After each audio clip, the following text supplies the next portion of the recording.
You are now tuned in to the Windy City Benders podcast. This is WCBP. All right, it's another edition of the WCB podcast. It's Jerem. It's Tanner. What's up, bud? Not much, man. You know, just getting the internet working. Yeah, the episode that almost wasn't. So, Exactly. But hey, we figured it out. Let's get going while we got it working, and hopefully it holds up. Again, this is another one of those episodes that feels like there is a lot to talk about, but not enough to talk about at the same time. Like we were kind of going back and forth. Like we're like, do we want to do like a gimmicky episode? And then a lot came up just today alone before we started recording earlier in the day. So that's NHL talk. But we'll start with hot talk as usual. A couple signings happened. You look confused there for a second. I'm just seeing that somebody put on the hockey Reddit 4 hours ago that like apparently Edmonton is looking to get Patrick Kane. I was gonna ask you about that. Yeah, yeah. Is Phil Kessel. Yeah, let's talk about that. You know, let's start with that. Sorry, what? Let's start with that. But there's like there's nothing like there's no evidence for it. Like, how could it even work? Right. Question. I mean, I know there's ways to make it work. I mean, the Hawks can pretty much do anything, but what does Edmonton have to give us for us to make it work? You know what I'm saying? Like, sweeten the pot. 3 firsts. I mean, Connor McDavid for Patrick Kane, 1-for-1 sounds like a good trade to me. Yeah, obviously, that's the joke that everybody's going to make. They need to sweeten it a little bit more. Yeah.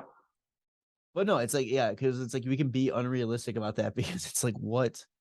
There's projected $6 million over the cap right now as it is. I mean, they do have 3 first-round picks for the next 3 years. They have 2 second-round picks, 2 third-round picks, 2 fourth. I don't know of any prospects in their system that's any good. Yeah. I mean, it wouldn't be worth it. They don't even have any like bad contracts that would be like, oh, here, take this. And, you know, that would make sense to give up. Like their bad contracts are guys that still probably contribute. Yeah. I don't know. I don't see it happening. I think that if they wanted to like Patrick Kane, they'd have to give up a decent amount. So Their plan B is Phil Kessel, which will be kind of cool if he goes there because especially with the rumored reverse retro being the oil drop year, I would buy that jersey for my Edmonton Oiler Phil Kessel collection. And then that same post said that Duncan Keith might be getting a position within that organization, which I find weird. Why wouldn't he? I guess it's close to home. Yeah, it makes more sense.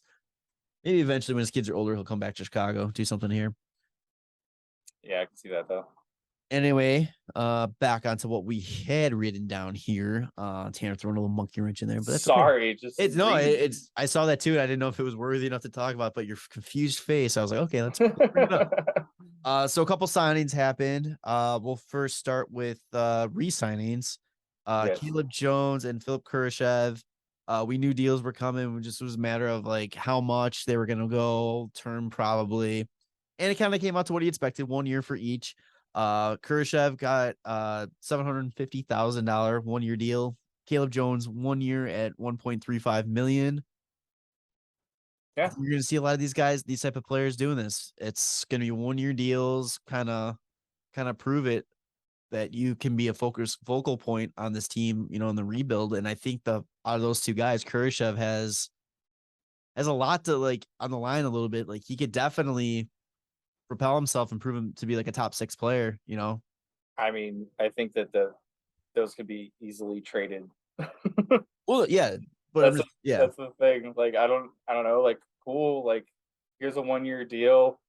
If we don't end up trading you this year and you play well, like, maybe we'll sign you another one. Or if you play really well, maybe we'll just capitalize on that and get draft picks. But I mean, nobody's gonna be getting signed long term for the next like few years at all.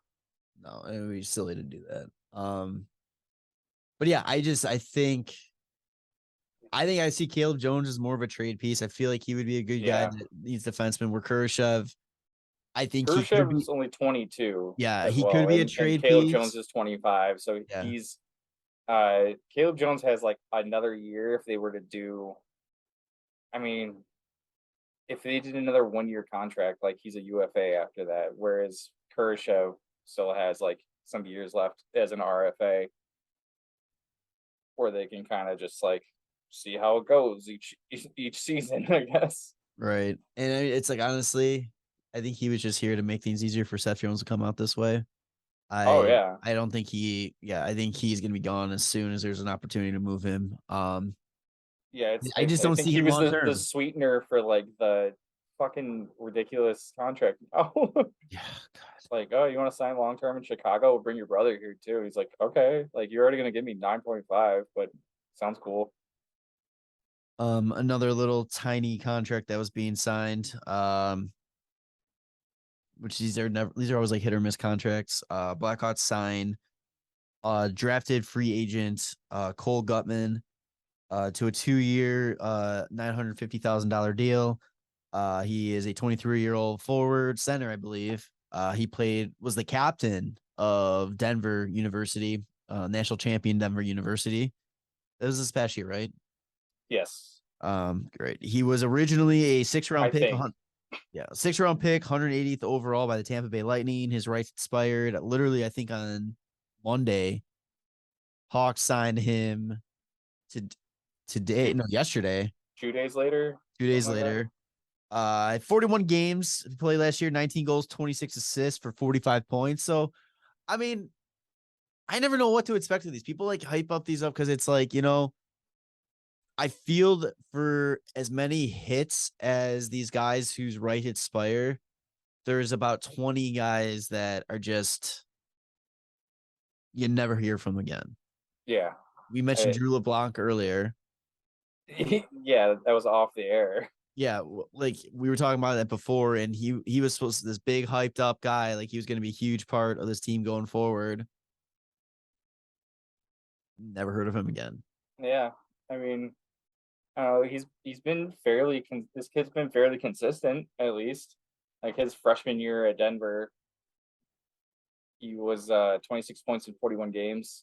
And then he got 28 and 35, 22 and 23, and then this past year 45 and 41.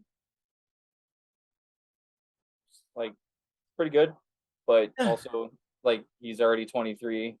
I don't know what he would be projected to be other than probably like a bottom 6 kind of center.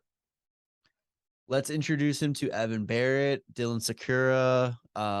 Those guys will teach you well in Rockford, where he's probably going to spend most of his time. Like, I don't even think he's like the first guy up on the pole to be called up if there's an injury happens or anything like that. It's nice. Hey, it's adding some assets that doesn't cost a lot to add, and you never know. You could be wrong. Yeah, You I mean, could. had a good collegiate season. If he can turn that into a decent little like scrappy like energy guy, I don't know. I feel like that's what every like college guy that ends up getting signed, like instead of like signing his ELC, ends up being is like a third, fourth line, like in your face at every second, like trying to make his mark on the team. But yeah, that's just we've seen it before. Like you Yeah. said, with Drew LeBlanc and like even John Hayden, like The only player that in that situation that I can remember or that comes to mind when I think of like unsigned players that let their rights expire and they go and pick where they play is Adam Fox. mm-hmm. I think he's the last time, and then I don't even know before him who would have been another one. I mean, Jimmy Bessie, DC. but I still feel like he's a mediocre at best. I mean, I don't. Yeah, he's It's not. nothing special. I mean, he's not a kind of Norris caliber defenseman. You Yeah. know, like Oh God, I remember being so bummed out when when he decided not to sign with Chicago because he had Chicago on the list, and it's like, all damn it. right, that's a okay. You know, it's everything turned out fine. Another signing that happened. First round pick, 7th overall, Kevin Yes, Korchinski. that's right. Did I Signed say with that the right? ELC.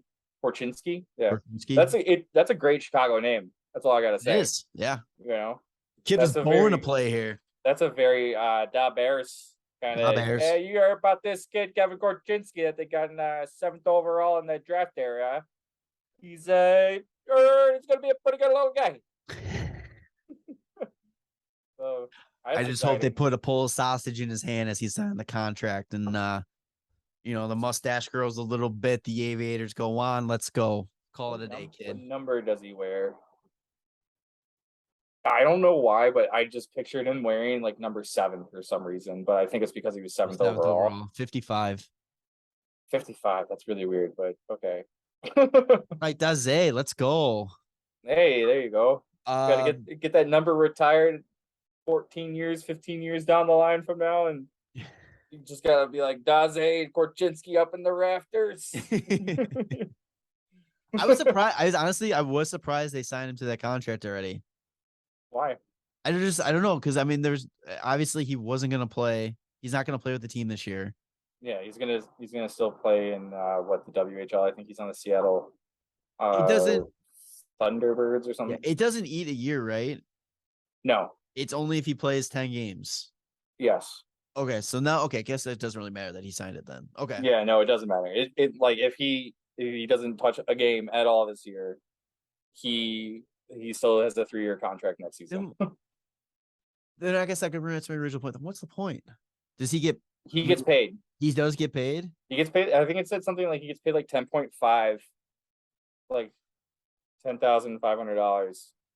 I just don't understand like junior hockey rules and like all this it just doesn't make any sense. Like, why, if that's the case, then why can't you sign college players and still let them go play?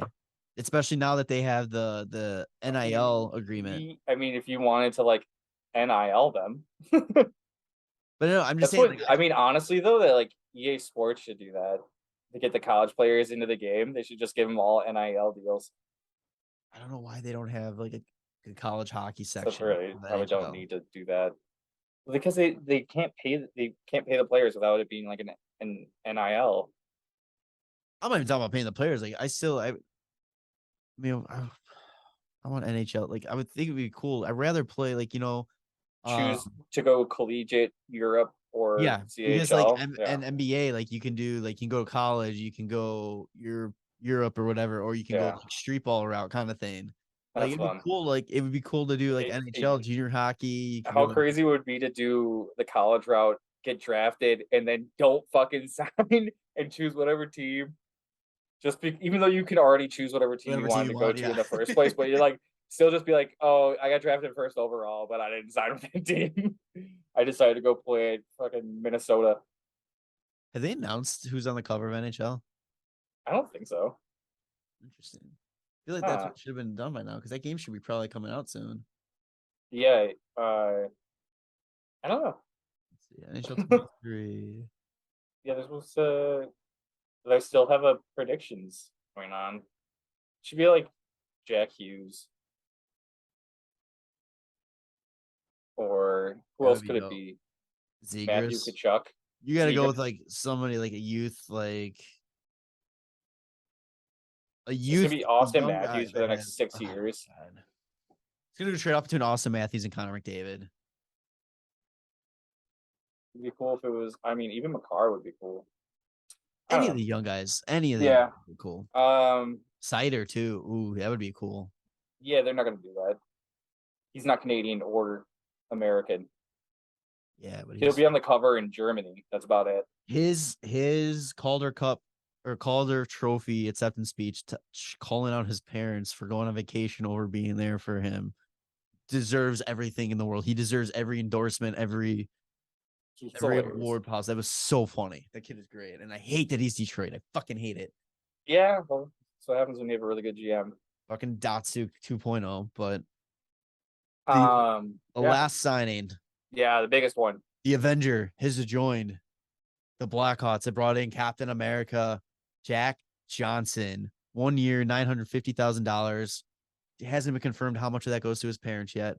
But he is in the fold. He comes off a Stanley Cup season. God. How does he go from almost retiring to win a Stanley Cup to? Was it he almost retired? I thought it was Eric Johnson that almost retired. Oh, maybe I just got the mix up. I just saw Christine Johnson. Okay, well, that's the thing. We should also trade for Eric Johnson so that we have Johnson. If only Jack Johnson was a forward. You have the Johnson line, the JJJ. Yeah, that'd be very unique. Just gotta tell get Luke Richardson on the horn. Like, hey, one game. Johnson, put them Johnson, and together. Johnson. Just 7 defensemen. Let Johnson be the seventh extra forward or the defenseman that moves up to forward. Let's do it. That'd be so funny. But yeah, that kind of goes into my last thing I want to talk about with the Hawks that I've kind of been seeing a lot of people complaining about is these signings of these, I don't know, vets, we'll call them. I don't want to call them older guys because like Max Domi isn't that old. Anthony Siu isn't that old. But they're complaining that these guys are coming in and they're taking away ice time from the younger players. And that's just bullshit. They're coming in, them bringing in these vets and older guys is what this team needs for the younger kids need this. Because you're going to let them develop in juniors again, wherever they need to be, play in Rockford, especially defense because there's such a log jam at defense between like older guys and our young guys. Let the young guys play in Rockford. Yeah. Get chemistry together. They also, if they were to tear it up in the NHL, like they're going to command a lot more money than if they like do really well in the AHL. It's just going to be like, play out these contracts that you have on some of these guys, I guess. Like, still got 3 years of Jake McCabe, 2 years of Riley Stillman. We got 4 years of Connor Murphy. Like, I don't know. Like, you let them play a year or two, and then maybe you can move those contracts and bring the young guys in once they're like having a great time playing really well in the AHL.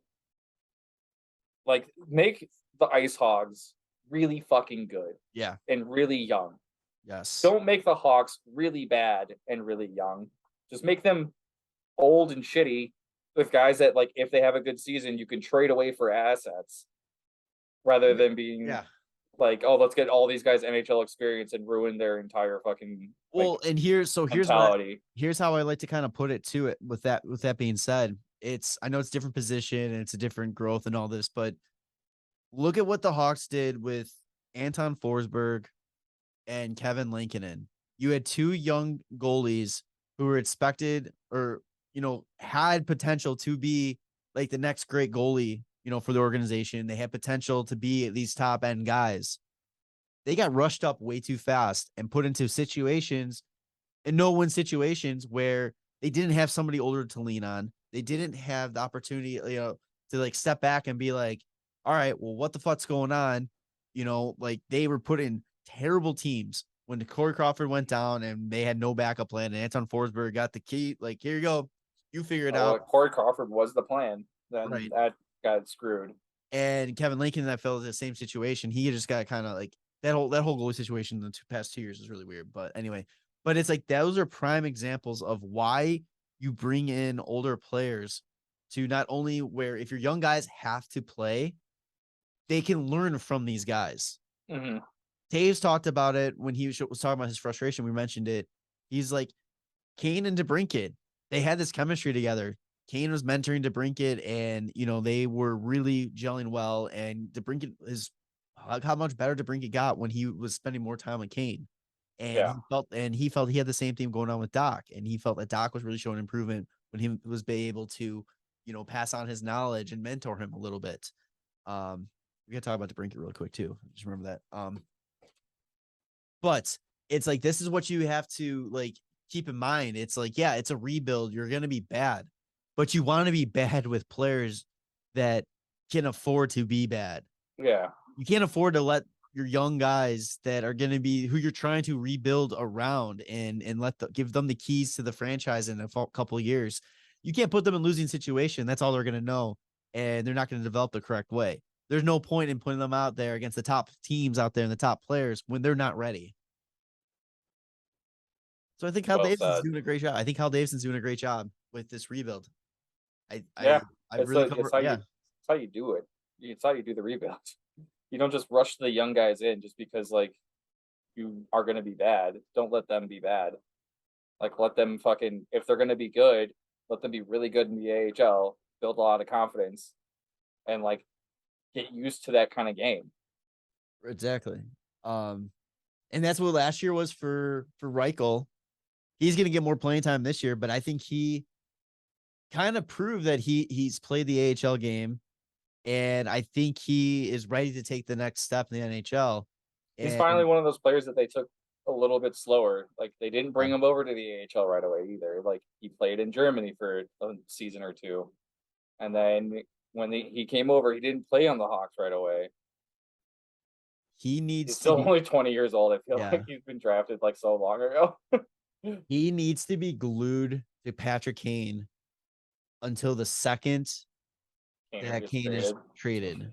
Yeah, like I think he needs to just sit there and Kane needs to open his doors and be like, come live with us. You are going to learn everything from me, and I'm going to pass it all on down to you. Like Yeah. I think Reichel, I mean, he's not going to be Patrick Kane, but I think he's got potential to be probably a huge piece of this team core going forward. I hope. We'll see. I'm excited to see like a good full season of what he can do. Yeah. But also, I'd seen places that he's like bulked up a bit too, which is good. That's huge. Yeah, because I You're remember gonna that was one fucking- of. Yeah, he was You're tiny. gonna need that going into the corners. So yeah, put him with Kane, put him with Domi to learn the toughness. Like, let's go. How to be a little shit out there. But so like this is essentially so. I'm not expecting many more moves from the Hawks this Phil offseason. Kessel. I still want that so bad.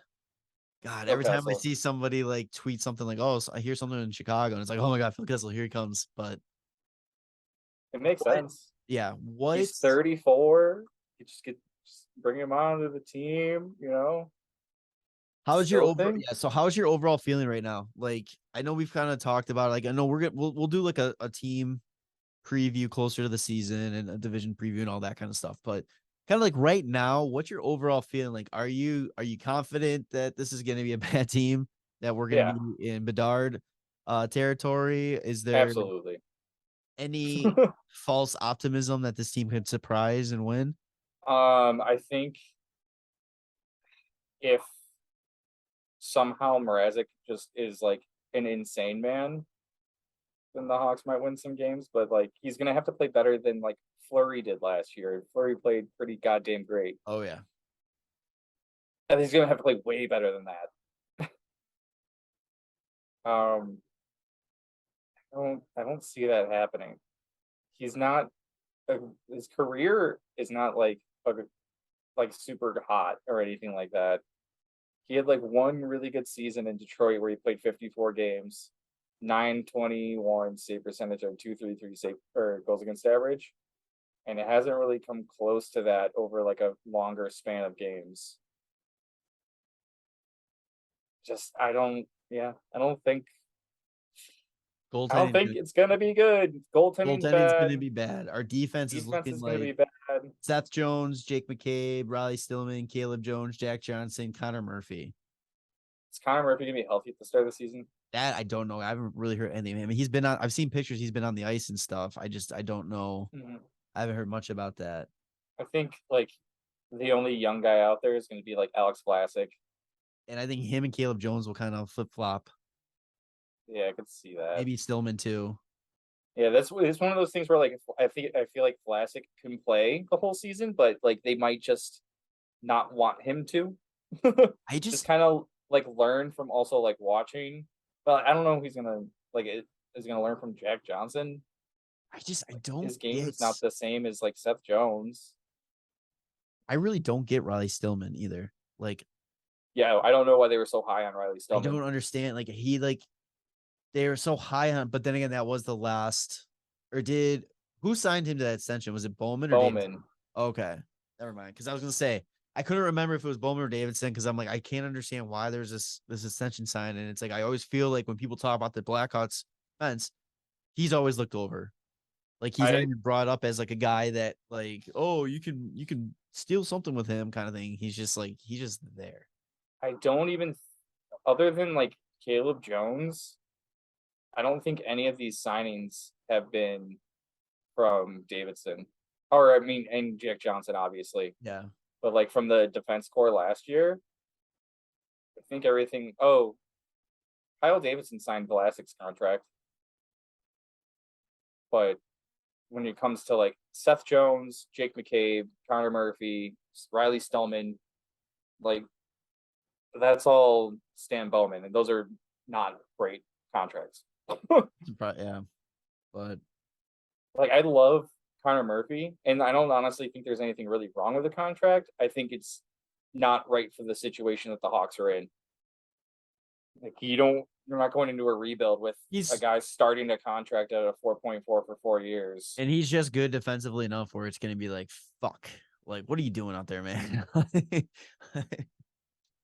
I think traded. Get traded. I think he'll get traded. I think he will get traded at the deadline, and it's going to help that he's got term, and that's going to be really help us out with a nice hopefully return. I don't know. I mean, that's tough too. Yeah, because it's like a lot of guys that'll be looking for him they're looking for rental guys. They're not looking for term. Yeah, I don't know. I could also see Jake McCabe being the one move because he's slightly cheaper and he has a 1 year less, and he's about the same age. He's just a year younger. I don't know. I honestly move them both, but that would probably be a trade deadline kind of situation. Yeah, because then that's one of those like cool situations where you're like, yeah, then you could bring up some of your young guys and finish the season with them, let them get some experience. Like they're not counted on to like pull the team into the playoffs or like start the season strong and keep it going. It's like if the team's already fucking in the dumpster, it's kind of like, let's see what you guys could do. Like, I don't know. Let's just try it out here. Yeah. So, I mean, that's pretty much, unless something major happens, I can't see much being talked about like new news for the Hawks upcoming weeks. I believe September 15th is the start of training camp. The first preseason game is September 27th.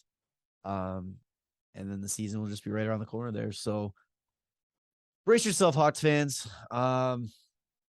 It's really interesting too. I just always laugh at this now because it's like you're in one or two categories. You're the old time fan where, this is going to be nothing news. This is going to be going down memory lane, walking the UC, 5,000 people there and all that. I still think they'll have a lot more fans. I think there'll still be people there, but it's going to be a lot different feel where it's going to be like, oh, fuck, let's just go to the Hawks game to do something. Not, okay, the Hawks are awesome. Let's go to the Hawks game. So you got people that fall into that category. And then you got the people that came in after the 08-09 conference final run that fell in love with this team. And it's really experiencing. I mean, it's been bad hockey for a couple of years, but this is the first time that it's going to be truly, truly bad hockey. And it's going to be very interesting to see. There's going to be no hope going into the season. Like, oh, well, we just need to do this and it's going to be fine. It's like, no. This is your future. So yeah, we'll see. Switching over. Oh, real quick before we switch over, said something about DeBrincat. Kind of an explanation about the trade haul that the Hawks got for him. Scott Powers was saying that, and I only saw certain contexts of this. Didn't see the full article, but he said that the reason that the trade, the Ottawa Senators were the best trade package because there was no extension in place for DeBrincat. Yes. And the one thing that I saw worded too was I took it as he didn't want to sign an extension with Chicago either. Oh no, really? Like there was just the way I wish I could remember where I saw this, but it's like the way I read it, it was like he had no intentions of signing an extension anytime soon. Oh, that's crazy. He probably wanted like 11. Yeah. So they probably didn't want to give him like an 8-year fucking like $10+ million deal. And I mean, we'll see.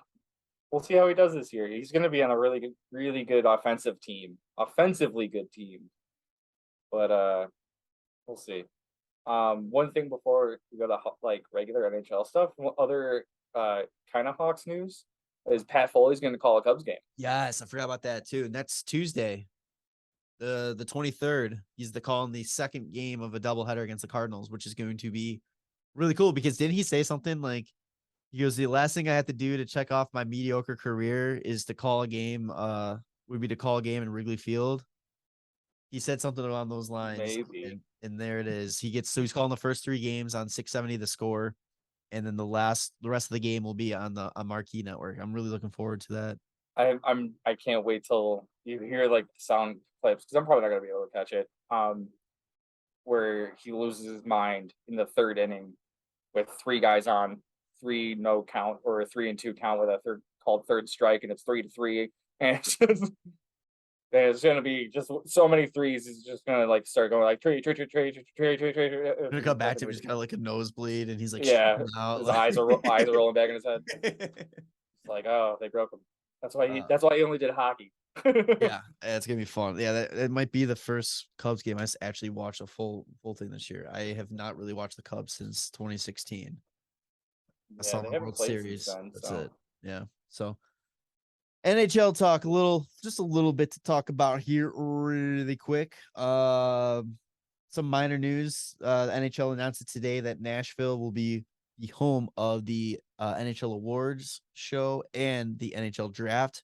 So it's going to be really awkward when we're drafting first overall this year and we're not allowed in the building to go celebrate. Kind of That's true. coming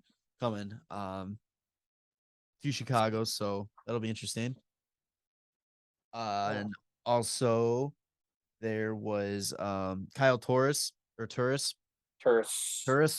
2007 third overall pick behind Kaner and JVR. And kind of retired in an unclimactic manner.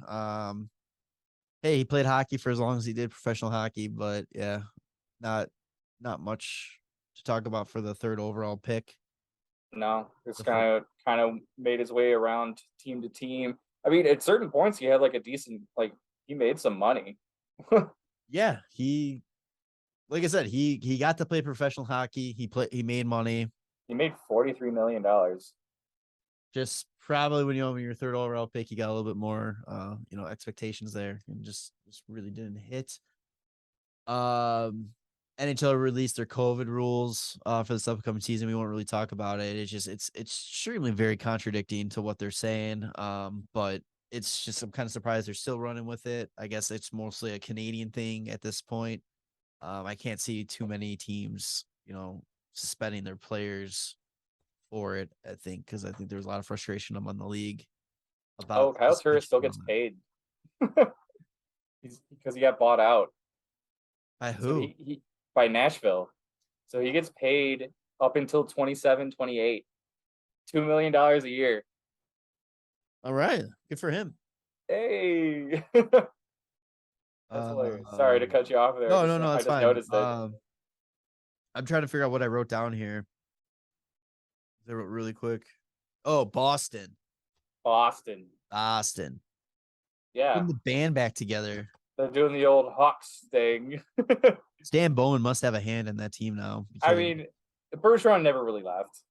He just was thinking about retirement, and then he decided to sign for another year. I think if they bring Chara back, then it would be like getting the boys back together. But then they went out and signed Krejci. Bergeron's got an interesting clause too. Did he play the last year or the last 2 years in? Dude, I don't even know anymore. COVID just in everything. Europe. Like, let's see. His last season with the Bruins was on 2020, 2021.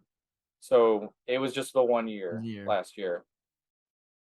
He put up 46 points in 51 games, though. Okay, clickbait, you got me. David Krejci shoots down one theory about his return to the Boston Bruins. Do some shade of the past season led back to be a good story if I said yes, but no, my decision was made before the Bruins. What are you mumbling about? I'm just going really quick. So there was a rumor that he left because of Bruce Cassidy and that he only came back because Bruce Cassidy was gone. Oh, wow. And he said that no, they already had a decision made and all that before they hired a new coach. That's crazy. So I think they both have like kind of weird bonuses involved in their deals. Yeah, so his cap hit for Krejci is $1 million, but he has bonuses tied to it. He gets another $1 million at 10 games played and $500,000 at 20 games played. And then he gets another $500,000 bonus if they qualify for playoffs. And then what's Bergeron's contract? He gets another $2.5 million if he plays 10 games. Just if he plays 10? Yeah. That's crazy. I know he's hurt, and that's what I was it just seemed like how hurt is he? Like that they're like, okay, 10 games, you get half of your contract essentially. Yeah, I mean, if you're that hurt, I'm surprised they wouldn't do something like what like Mike Fisher did with Nashville, where Oh, he just just hold didn't off and play then sign. and he just Yeah. like signed around the trade deadline. It was just like, all right, let's go play some playoffs. I'm surprised they haven't brought back the old Marty Brodeur St. Louis contract where he got paid per win. You Did he remember really? that? No, I didn't. I don't remember that. Yeah, he I don't got think I looked into that contract. yeah, no, he got paid per win in St. Louis. And I think it was only like 6 games or something like that he won. That's really funny. How could that even be a thing? Kent Hughes, GM of the Montreal Canadiens. He had a little bit of work today. But one thing he did talk about was that he does not see a way that Carey Price returns and plays this season. Yeah, I guess he had off-season hip surgery. And something with his knee too. I saw that something with the knee. Yeah. Oh, yeah, repaired knee. Okay, I was wrong. I don't know where I saw hip. It might have been News looking at on somebody Carey. else's Yeah, stuff. news on Carey Price's knee is discouraging. Doesn't expect him to be available to start for the season. Possibly won't be able to return at all this season. Yo, they see what Kyle Davidson did, and they're like, "Hey, hold on my beer, Carey, you're done. We're cutting you off already." That's crazy.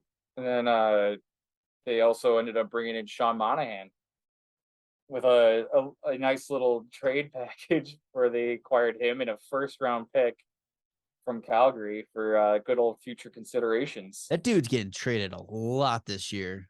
Future The best. considerations, like really. Yeah, no, he's really made his name shown in the offseason. He's been on the move very, very heavily. Yeah. So, do you have the Yeah. conditions? The, I'm gonna the just let you. conditions. Yeah. This is the okay, so this is the funniest thing. All right. So there's plenty of different conditions for this first round pick. Currently, it's just listed as 2025 first round pick from Calgary. But if Calgary's 2024 first round pick is between 20 and 32, Montreal can take that pick instead. So they have the option to take that one if Calgary makes the playoffs and they aren't one of like the wild card teams and lose in the first round. If in the so then Calgary sorry, my son's just screaming because he's getting his diaper changed. I can just hear him in the background. So then Calgary, I don't know what the conditions are on Calgary's pick with Florida. So give me 1 second. Let's find Matthew Chuck. Let's find this trade history. It's okay. So the Florida pick is just lottery protected. So this is scenario in the event Calgary receives Florida's 2025 first round pick, which would mean like they didn't win the lottery. If both Calgary and Florida's picks are not top 10, Montreal will receive the better of those picks. Okay? Okay, I'm with so you. as long as they deny having the 2024 first round pick, it moves to 2025.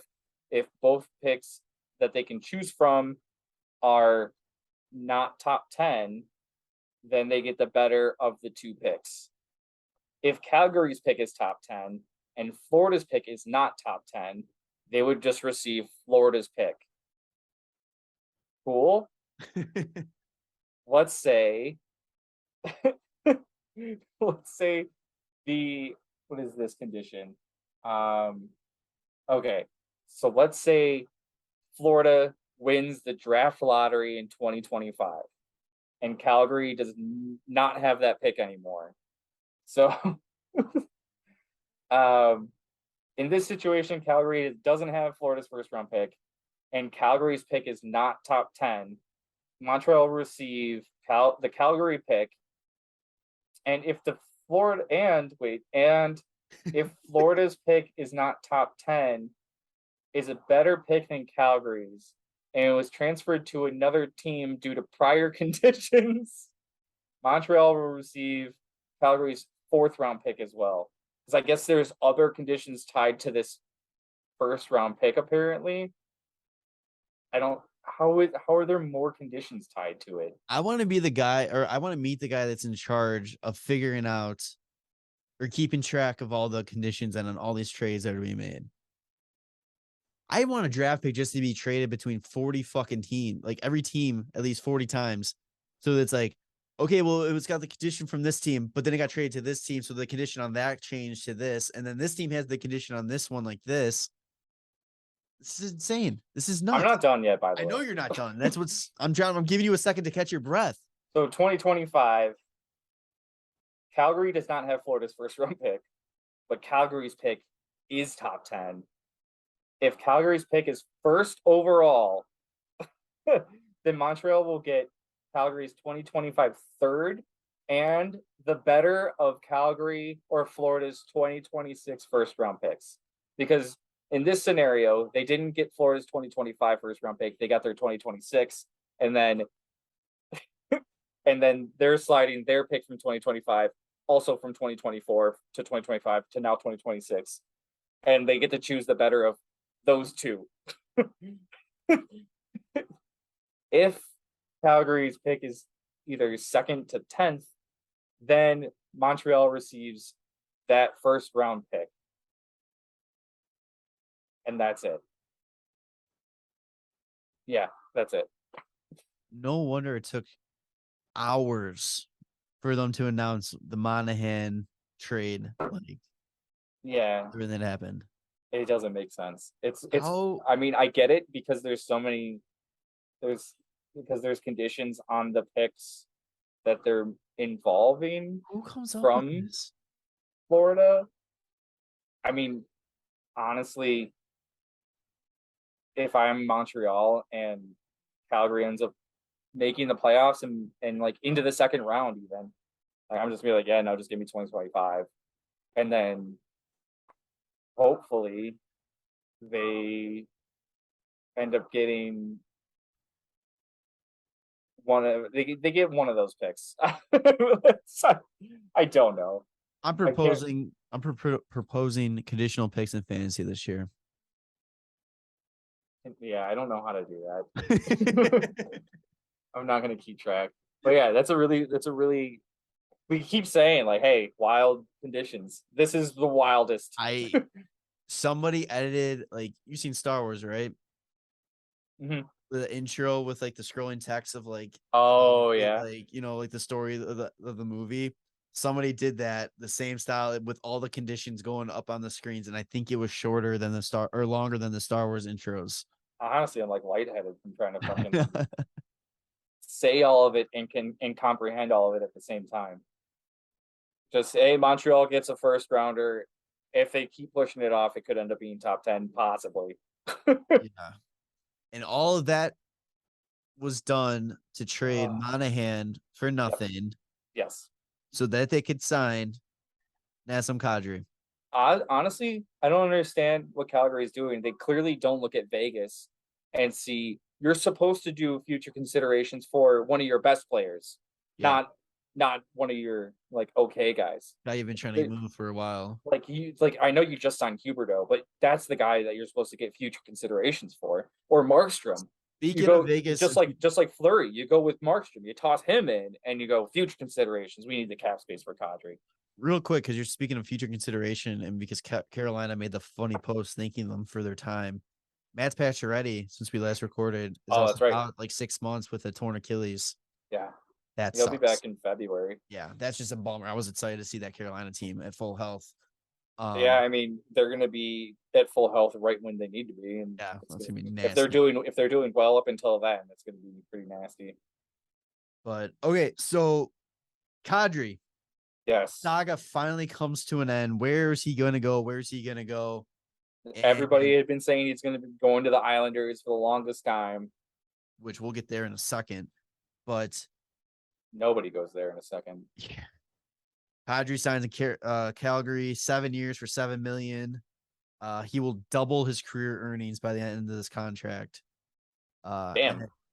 And So one, he's a very underappreciated player when it comes to compensation, or he's a big team guy that he always took easy money so the team can be together.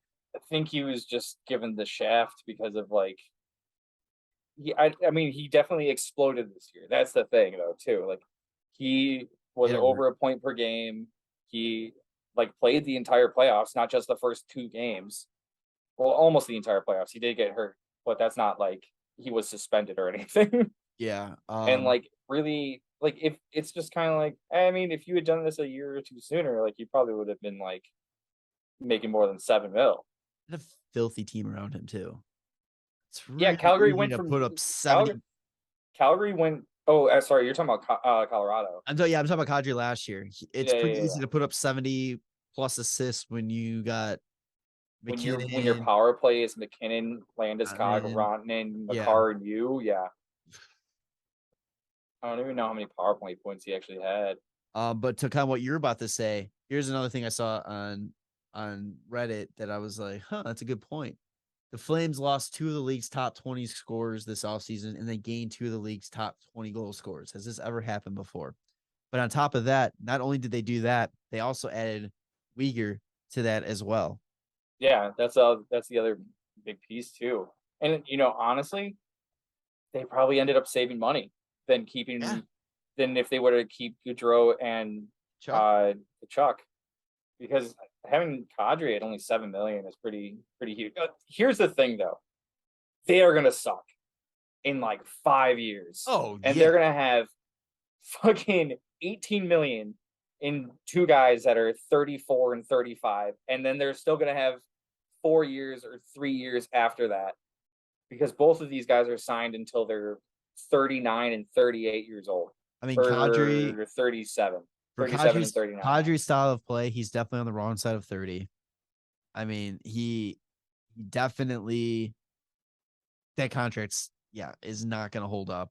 Huberdeau has got a little bit more of a hold up fear just because he's more of the playmaker. He's got the Patty Kane type of play, but I still the money they gave him. What was it? 10 year or 8 years? 8. Was it 8? Oh, I think it is 8. Yeah, 8 by 10.5. Yeah. Shit, is it 8? Yeah, he's gonna be 38, and Kadri's gonna be 38 when their deals are over. Yeah.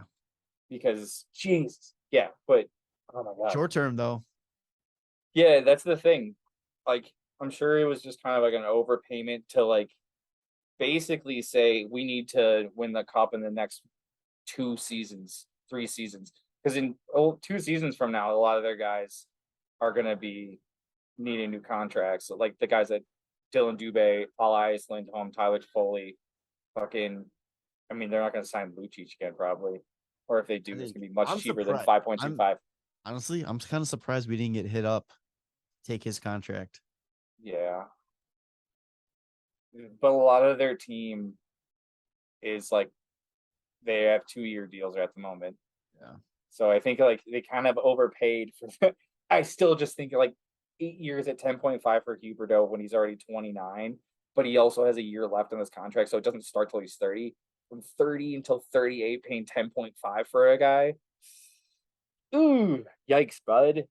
Like, you better hope you'll win in the next 3 seasons. That's gonna be what it is, because then they're gonna be stuck with a lot of expensive old fucking contracts. Oh my god, they're paying almost $4 million as a door off. I forgot about that. Yeah. Woof. Well, actually, it's a decreasing payment because he was making over 4 before.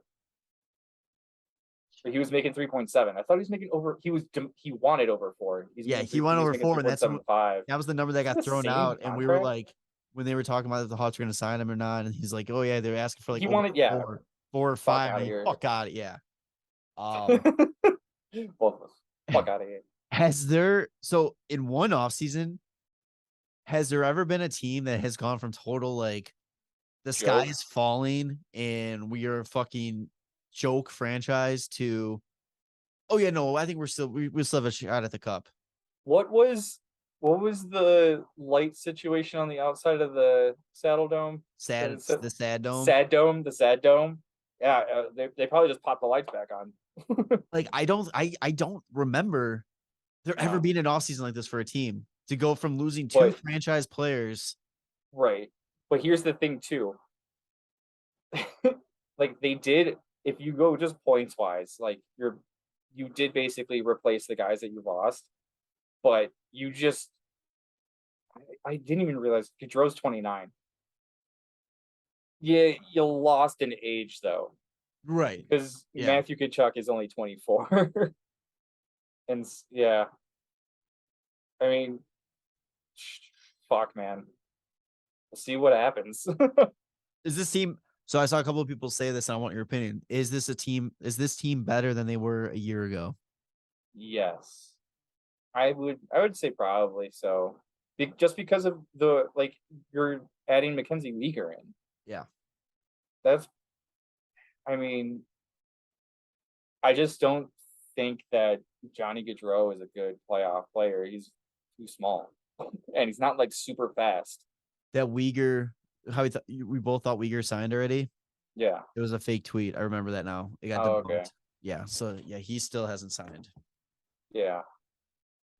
But I don't know. I think that like Huberdeau is just an insanely skilled player, and I think he more than makes up for Johnny Gaudreau. I think Matthew Tkachuk's a better player than Nazem Kadri, though. Oh, 100%. Yeah, and that's kind of the trade-off. But then you get the sweetener of Mackenzie Weegar. Like you get a little addition to the back end that doesn't exactly have like the most like offensive ability, and adding him in is like that guy's obviously gonna be your power play one like quarterback. Oh yeah. But how many points did he end up having last year? He had 44 points in 80 games. I don't know if anybody on Calgary had more than that. But also he playing with fucking Ekblad. I don't know. I think that they're still going to be a good team. I don't think they're going to be as like dominant in the Pacific as they were this past season, because I think that some other teams from their mistakes and not below their load too early. The Pacific just sucks though too. I mean LA just got better, and they're going to have a much better season, I think. Or they might not, because they like honestly last year they did depend a lot more on Jonathan Quick than I think they really wanted to, because they did sign Cal Peterson to like a fatter contract, like $5 million plus, and then he just didn't do as well as a Quick did. I'll be really intrigued to see how Markstrom comes off. I mean, he had he had an insane season. Yeah, insane. Did that defense change too much other than adding Weegar though? Yeah, I mean, they're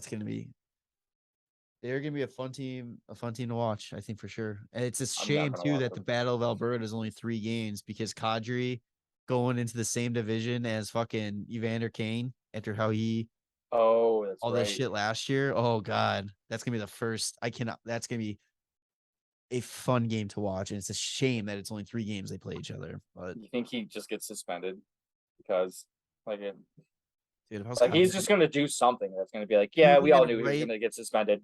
He hand right across the fucking fingers. Yeah, his glove off and just chop it. The last thing I want to talk about too, kind of going with that, is like, what the fuck is New York Islander like? What are they doing? Lou Lamoriello, hey. 0 free agent signings this year. Do they really? Not even a minor signing. And they fucking fired Barry Trotz. What And they also still haven't even signed their RFAs yet. But they did make the trade for Alexander Romanoff and traded away the 13th overall, which we ended up getting. So thanks, Islanders. I don't understand. Like what? And what, like, you gotta get like Lou's gotta go, man. You gotta get somebody that's in there. Like, they're a good team. I think the Islanders are good. They had a shitty situation last year with the start of the season on the road, worst. And then they got fucking hammered with COVID. Yeah. But you still got to do something to add to your team to make, to compete. Phil Castle. PK Subban. Oh God, yeah. He said he wants to play, but he's looking for the right situation. Dude, any team that offers you a contract should be the right situation for you. Yeah, The I way mean, I don't know how big you're fell gonna off. be. Like, come on. Um, is Phil Kessel just gonna be your answer for everything at this point? I want him on our team, Yeah.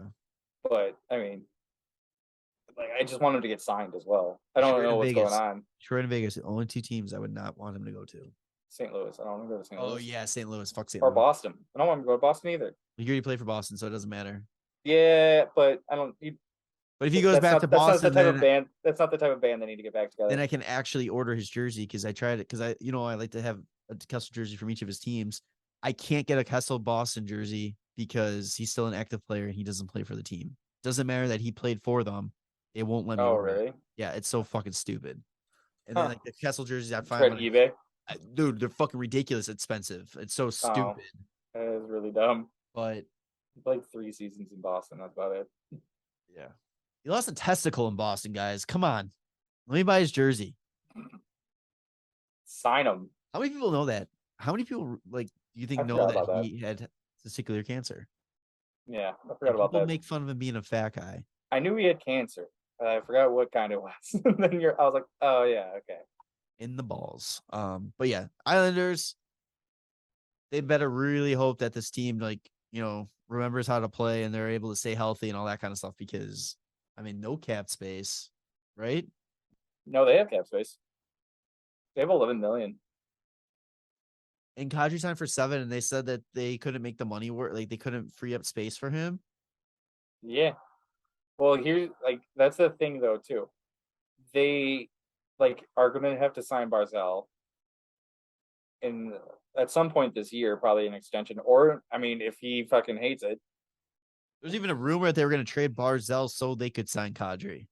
That's crazy. That's crazy. But yeah, they still have 3 RFAs that they need to sign, and I don't know how much those are going to be, but just looking towards the future, like Oliver Wahlstrom's going to need a contract next season. Barzal needs a contract next season. Scott Mayfield needs a contract next season. I don't know if they were looking to spend $7 million to get Kadri and not have enough space to sign Barzal. I guess we'll have to see if. But also, I don't know,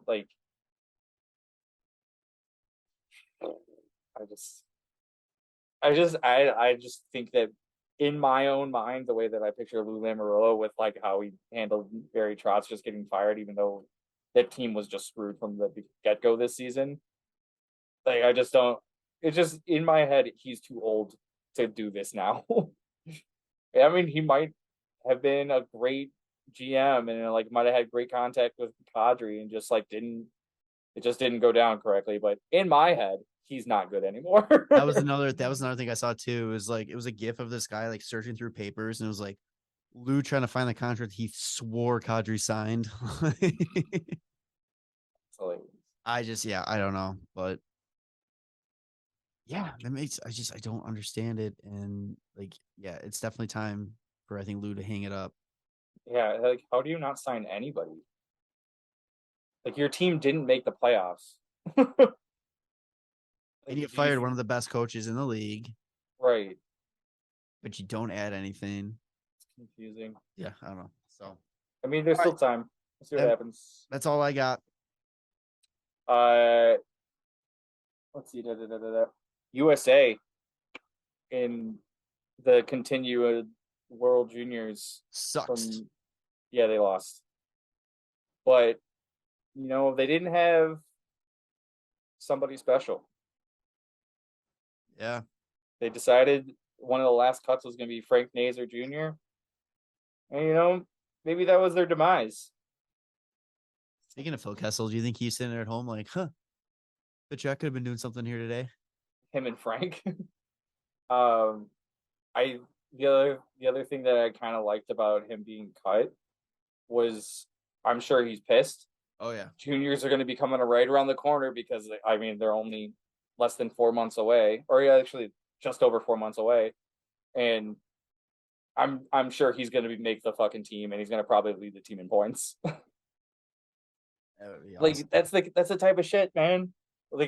Didn't DeBrincat get cut from the junior team, USA junior team? That I do not recall. I'm pretty sure he did. I don't think he made it. But yeah, like it's crazy to me that he plays on like the national development team, and then they're like, yeah, just not gonna make it. But what was it? Oh my God, what is his name? Our 6th round pick from this year made it.